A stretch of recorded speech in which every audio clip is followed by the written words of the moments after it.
ஏழாவது சாப்டரில் 19 ஸ்லோகமான வாசுதேவ சர்வமிதி, அதுக்கு தான் இன்னும் ஒரு வியாக்கியானம் சொல்லின்னு இருக்கார். யார் பக்தி மூலமாக எப்படிலாம் என்னை சேவிக்க நினைக்கிறாளோ அப்படி அவளுக்கு நான் தர்ஷனம் தரேன். இந்த வாசுதேவக எல்லாம் உணர்கிற ஞானிகளுக்கு பகவான் 32 விதமான கோலத்தில் தரிசனம் தராராம் ராஜகோபாலன் சன்னதியில். முதல் சேவை பரவாசுதேவனாக இருக்காராம், அப்புறம் கடைசியில் ராஜகோபாலனாக அத்தனை சேவையும் கொடுக்குறாராம். ஸோ வாசுதேவனே எல்லாம் முதல்ல புரிஞ்சுக்கணும். பக்தன் என்னையே ஆசிரியக்க விரும்புகிறார்கள், அதனால் இவர்களுக்கு என்னையே அனுபவிக்க ஆசையாக இருக்கிறனால நான் இங்கே தான் நிலச்சி நிற்கிறேன். மற்றவை எல்லாம் ஒரு கட்டத்தில் போதும் தோணி போயிடும், ஆனால் என்னை அனுபவிக்க போதும்னே தோணாது. ஏன்னா எல்லாமே கண்ணன் தான். நம்ம உண்ணும் சோறு பருகும் நீங்கிற மாதிரி எல்லாமே கண்ணான்னு அது திகட்டாது. அந்த மன உறுதி இன்னும் வரல, அந்த அர்த்தத்தை நம்பிக்கையோட மனசில் இருத்தி கொள்ளலை. அதனால தான் அந்த உண்மையை புரிஞ்சிக்க மாட்டேங்கிறா அப்படிங்கிறார். சும்மா எழுதி வச்சதையோ இல்லை பேசுகிறதையோ சொல்கிறதையோ கேட்டால் மட்டும் முழு நம்பிக்கை வராது. பகவான் சன்னதியில் இருந்துட்டு அணுவாக பகவானை பார்த்து அனுபவிச்சாதான் நமக்கு எல்லாமே வாசுதேவன்கிற நம்பிக்கை வரும். இப்போ நம்ம சாப்பாடு சாப்பிட்றோம், ஒவ்வொரு சாதத்துக்குள்ளேயும் பிரம்மம் இருக்கா நம்ம உணர்ந்து சாப்பிட்றோமா?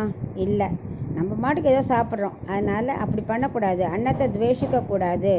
நம்ம எப்படி நம்ம குழந்தை நன்னா படிக்கணும், உடம்பு ஒன்றும் இல்லாமல் இருக்கணும் பதறோமோ, அப்படி தான் பக்தர்கள் ஆழ்வார்கள் என்ன பண்ணுவா, கண்ணனுக்கு வெண்ணெய் கிடச்சிதா பல்லாண்டு வாழணுமே, கண்டிஷ்டி வராமல் இருக்கணுமே பதறுவாளாம். அதுதான் முத்தின பக்தி நிலை. வாசுதேவ சர்வமிதி சமஹாத்மா சுதுர்லபக, அதுக்கு இதான் அர்த்தம். இதான் 19 ஸ்லோகம் வரைக்கும் அவர் சொல்லியிருக்கார். இப்போ நம்ம 20வது ஸ்லோகத்தை பார்க்கலாம்.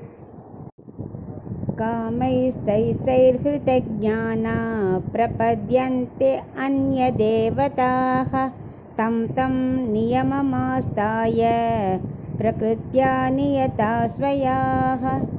இப்போ 7வது சாப்டரில் 20வது ஸ்லோகத்தோட அர்த்தத்தை பார்க்கலாம்.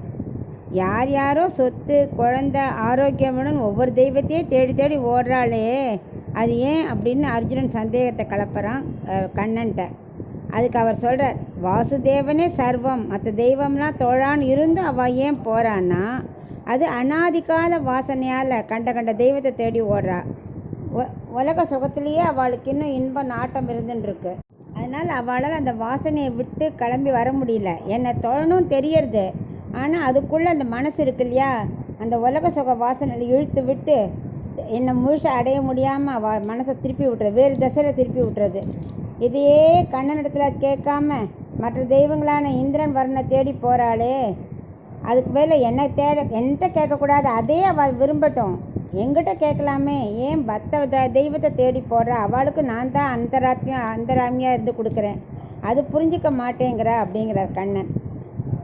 அப்புறம் இப்போ ஒரு கணவன் கல்யாணம் அடித்தா என்ன பண்ணுறான், அக்னி சாட்சியாக மனைவி கையை பிடிக்கும்போது இவளை நான் கைவிடாமல் காப்பாற்றுவேன் அப்படிங்கிறான். அப்படி இருக்கும்போது அந்த மனைவி என்ன பண்ணணும், அவனை தானே ஃபுல்லாக நம்பணும். எப்படி தான் அவன் நம்மளை காப்பாற்றுவாங்கிற நம்பிக்கை இருக்கணுமா இல்லையா? கஷ்டம் வந்தது ஏதாவது வந்ததுன்னா உடனே வேறு யாரையா தேடி காப்பாற்றட்டுன்னு ஓடலாமா? அது அவன் கணவனுக்கு எவ்வளோ பெரிய அவமானம். அது போல தான் என்னை விட்டுட்டு பிற தெய்வத்தை தொடர்வாளுக்கும் அதுதான். அப்போ எனக்கு எவ்வளோ மனசு கஷ்டமாக இருக்கும்.